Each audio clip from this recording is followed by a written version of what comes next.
Daddy, nak, aalis ako ha, mamamalingki lang. Sige po. Kailangan pagdating ko yung mga ano dyan ha, magligpit na kayo. Ay, yung mga tupiin dyan, tupiin nyo na. Alis na ako. 2,000 years later. Uy, ano ba yan, Daddy?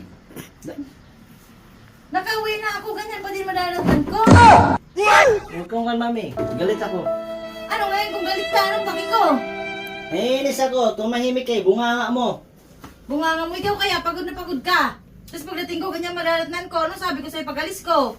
Di ba sabi ko tumigil ka? Ang ingay mo. Ingay. Ayusin mo yan, ligpit mo yan. Aba? Ako ba utusan mo? Pagod ako. Bad trip ako. Ano ngayon kung bad trip ka, ikaw pa bad trip ngayon. Di ka ba natatakot sa akin? Ba't naman ako natatakot sa'yo? Ano ka, multo?